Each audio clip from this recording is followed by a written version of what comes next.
संत साहब राम राम। मैं आपका भाई अनूप ब्याणा खेड़ा आज पहुंचे 80 में जो प्रोग्राम है रामपाल जी महाराज का जबरदस्त प्रोग्राम, विशाल प्रोग्राम। उसी के मध्य एक ताऊ अपने गला है। ताऊ बस सारी बात पूछाए। ताऊ राम राम। राम राम भाई, राम राम। और फिक्स हो आठ गोटे ठीक से? दया मालिक की, बहुत बढ़िया। कुछ एक साधु था आदित्य वेश, वो ये बोल रहा था जो ये प्रोग्राम करवा रहे हैं इन्हीं पर उंगली उठा रहा है कि ये रामपाल जी महाराज के जो भक्त हैं वो खुद करावा है। देख भाई, ऐसा है, संत रामपाल जी महाराज के भक्ता ने ये प्रोग्राम करवाने की कोई आवश्यकता को नहीं। देश में 500 तो आश्रम है संत रामपाल जी महाराज के छोटे और 15 आश्रम है बड़े, और 42 देशों में संत रामपाल जी महाराज का ज्ञान का प्रचार हो रहा है। आश्रम खुले हुए हैं, तो संत रामपाल जी महाराज ने गांव गांव गली गली घूम के ऐसे प्रोग्राम करवाने की कोई आवश्यकता नहीं है। संत रामपाल जी महाराज आज किसी परिचय के मोहताज नहीं है। तो आप जी ने देखा, अनूप जी ने सवाल किया और राज कपूर जी ने जवाब दिया, लेकिन जवाब में कोई सच्चाई नहीं है, कोई वजन नहीं है। हकीकत मैं पवन दास आपको बताता हूं। दरअसल संत रामपाल जी की जमानत को लेकर शतलोक आश्रम वालों ने पंजाब एंड हरियाणा हाईकोर्ट में याचिका दायर की, लेकिन वो कैंसिल हो गई। उसके बाद संत रामपाल जी के परिवार को उनके वकीलों ने सलाह दी कि संत रामपाल जी को जमानत इसलिए नहीं मिल रही है क्योंकि बरवाला कांड में जो घमासान मचाया गया था संत जी के भक्तों के द्वारा, इस बात को लेकर न्यायालय बड़ा नाराज है। 300 पुलिसकर्मियों के घुटने फोड़ दिए गए और हरियाणा सरकार का तकरीबन 28 करोड़ रुपया संत जी को अरेस्ट करने में खर्च हुआ। इस कारण से कोर्ट ये मानता है कि संत रामपाल जी की छवि समाज में अच्छी नहीं है। तो वकीलों ने कहा कि यदि आप जियों को संत रामपाल जी की जमानत करवानी है तो आपने संत रामपाल जी को एक सामाजिक व्यक्ति घोषित करना पड़ेगा। और वकीलों ने संत रामपाल जी के परिवार को सलाह दी कि जिस प्रकार से संत राम रहीम का मैनेजमेंट सामाजिक कार्य करके बार बार राम रहीम जी की जमानत करवा लेता है, उनको पैरोल पर बाहर निकलवा लेता है, इसी प्रकार से आप शतलोक आश्रम वालों ने भी सामाजिक कार्य करने पड़ेंगे। संत रामपाल जी को एक समाज सेवी घोषित करना पड़ेगा। अब भाई और बहनों, संत रामपाल जी कौन हैं, क्या हैं, ये अभी तक संत रामपाल जी के परिवार को भी नहीं पता है। बाकी हरियाणा की जनता बेचारी कहां से जान पाएगी। संत रामपाल जी पूर्ण संत हैं। पूर्ण संत की भूमिका स्वयं कबीर देव निभाते हैं और कबीर देव ही साक्षात सारी सृष्टि के रचनहार हैं, सर्जनहार हैं। सीधा सीधा ये कह सकते हैं कि वर्तमान में संत रामपाल जी स्वयं पूर्ण ब्रह्म परमेश्वर हैं। हालांकि आम लोगों के गले ये बात नहीं उतरेगी। आम लोगों को ये बात 2028 युग परिवर्तन के बाद में अच्छे से समझ में आएगी। हम अपने मुद्दे पर चलते हैं। तो संत रामपाल जी के परिवार ने वकीलों की सलाह पर संत रामपाल जी को एक समाज सेवी घोषित करने के मकसद से एक अन्नपूर्णा मुहिम चलाई। इस अन्नपूर्णा मुहिम के माध्यम से संत रामपाल जी के परिवार ने कुछ लोगों के मकान बनवाए और मकान बनवाकर जोर शोर से सोशल मीडिया पर उनका प्रचार प्रसार किया। कुछ गरीब घरों में उन्होंने राशन डलवाया। उसके बाद जबरदस्त तरीके से पब्लिसिटी के लिए उसका प्रचार प्रसार किया और दुर्भाग्यवश उन्हीं दिनों हरियाणा में बाढ़ आ गई, गांव में पानी भर गया, किसानों की फसलें बर्बादी की कगार पर। शतलोक आश्रम वालों को एक अच्छा मौका मिल गया। उन्होंने इस मौके का भरपूर फायदा उठाया और उन गांवों में मोटर और पाइप की व्यवस्था करवानी शुरू कर दी। गांव का पानी निकाल दिया गया।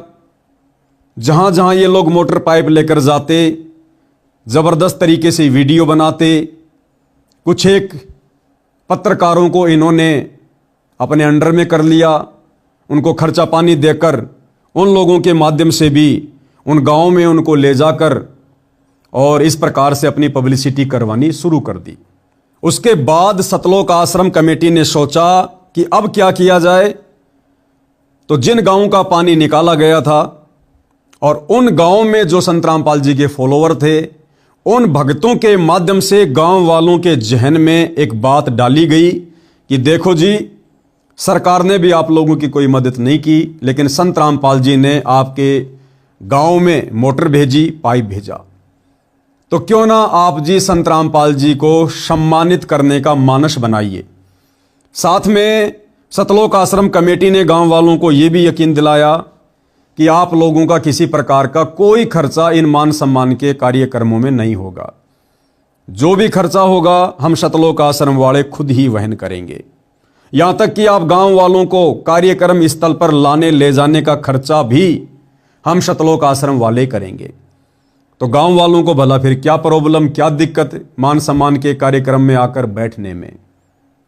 और मान सम्मान के कार्यक्रम की डेट फिक्स की गई। उससे पहले उस स्थान पर टेंट लगाना, भोजन भंडारे की व्यवस्था करना, यानी हर प्रकार से हर प्रकार के मैनेजमेंट को देखना, ये सतलोक आश्रम कमेटी का कार्य बन गया। और जितना भी पैसा इन कार्यक्रमों में खर्च होने लगा, सारा का सारा पैसा सतलोक आश्रम कमेटी उठाने लगी। अन्यथा भाइयों और बहनों, विचार करो, जिन हरियाणा के गांव वालों की अपने गांव का पानी निकालने के लिए 2-4 मोटर और 5-10 हजार फुट पाइप लाने की औकात नहीं, हैसियत नहीं, अगर होती तो संत रामपाल जी के आगे हाथ जोड़कर अर्जी लगाने की जरूरत नहीं पड़ती, पर्ची लगाने की जरूरत नहीं पड़ती। अगर वो गांव वाले सक्षम होते अपने गांव का पानी खुद निकालने में, तो भला क्यों संत रामपाल जी के पास हिसार जेल में अर्जी भेजते, पर्ची भेजते। तो जिन गांव वालों की गांव का पानी निकालने के लिए 4 मोटर लाने की और 5000 फुट पाइप लाने की हैसियत नहीं, औकात नहीं, विचार करो वो गांव वाले संत रामपाल जी के वर्तमान मान सम्मान के कार्यक्रमों में जो करोड़ों रुपया खर्च हो रहा है, भला वो खर्चा गांव वाले कहां से उठा लेंगे।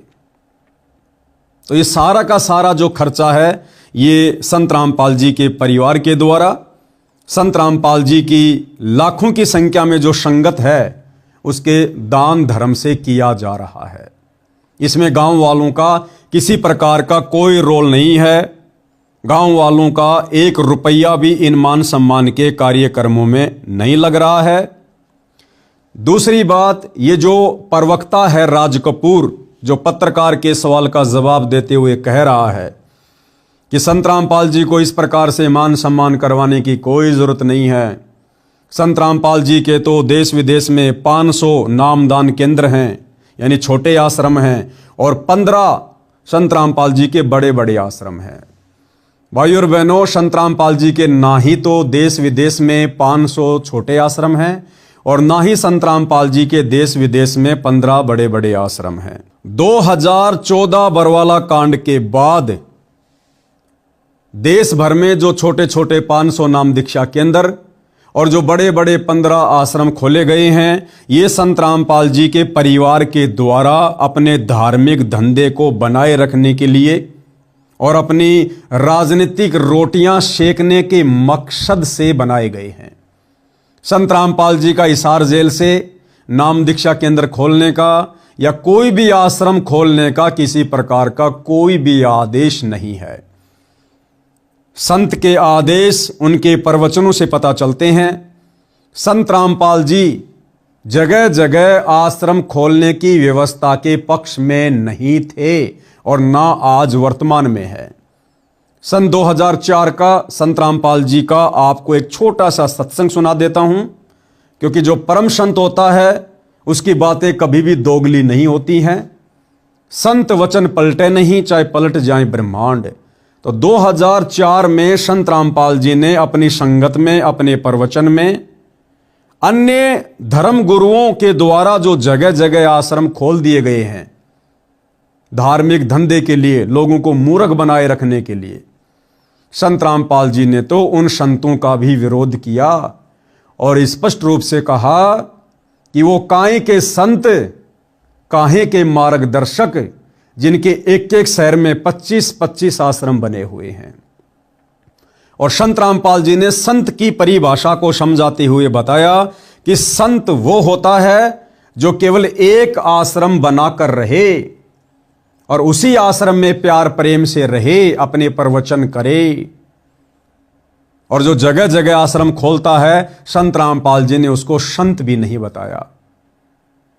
तो सोचने की बात यह है कि जगह जगह आश्रम खोलने के विरोध में संत रामपाल जी आज भला जगह जगह ये 15-20 आश्रम और 500 छोटे छोटे आश्रम खोलने के पक्ष में कैसे आ जाएंगे।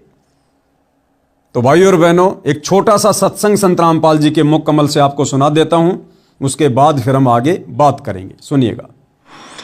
कबीर साहब कहते हैं, राज्य तजना सहज है, सहज त्रिया का ने, मान बढ़ाई ईर्षा, दुर्लभ तजना ये। और ये नहीं तजी तो इतना मुक्त नहीं हो सकता करोड़ जन्म भी। प्रभु की प्रेरणा पाकर राज्य भी छोड़ सकता है, अपने प्रिय से प्रिय पत्नी को भी त्याग सकता है। फिर ये राग और द्वेष, मान बढ़ाई, ये नहीं छोड़ सकता। जब तक ये नहीं छूटेगी तब तक प्रभु नहीं मिल सकता। मान बढ़ाई से है दूर, आज के हैं सदा हजूर। हमने तो दास और कुत्ता बनकर रहना पड़ेगा प्रभु का। हमारी के प्रभुता, 2 दिन के मेहमान है, कल से शरीर छूट जाए अपना। या बच्चों की तरह संत लड़ रहे हैं एक ही शहर में, और 25-25 आश्रम एक ही शहर में 25-25 आश्रम बने हुए हैं एक ही पंथ के। तो बच्चों जैसी लड़ाई इनकी, तो ये संत काहे को एक आश्रम बनावे, उसमें प्यार से रहे, और फिर आम आदमी पर अच्छा व्यवहार उसका असर पड़े कि साधु ऐसे होते हैं। अब ये हमारे अंदर ही ऐसे राग द्वेष भरे पड़े हैं, तुम समाज को क्या दे सकते हैं। इस प्रकार हमने इन बातों को पुनः विचार करना पड़ेगा, और तभी हम प्रभु को पा सकते हैं। ये बच्चों वाली लड़ाई संत नहीं किया करते, ये हमने त्यागनी होगी, तभी हम प्रभु पा सकते हैं। तो आप जी ने संत रामपाल जी के मुख कमल से उनके विचार सुन लिए हैं। परम संत कभी भी दोगले प्रवचन नहीं करते हैं। यदि आज संत रामपाल जी अपने सत्संग के खिलाफ जगह जगह आश्रम खोलते हैं तो संत रामपाल जी स्वयं दोगले साबित होते हैं। तो 2014 बरवाला कांड के बाद ये जितने भी आश्रम खुले हैं, जितने भी नाम दीक्षा केंद्र खुले हैं, ये सब संत रामपाल जी के परिवार की धार्मिक धंधे को बनाए रखने के लिए, संगत से चंदा इकट्ठा करने के लिए, ये उनकी सुनियोजित प्लानिंग है। इसमें संत रामपाल जी का किसी भी प्रकार से कोई आदेश नहीं है, और ना ही आप जियों ने 2014 बरवाला कांड के बाद हिसार जेल से संत रामपाल जी के मुख कमल से इस प्रकार का कोई आदेश सुना होगा कि ये जितने भी आश्रम खोले गए हैं ये मेरे ही आदेश से खोले गए हैं।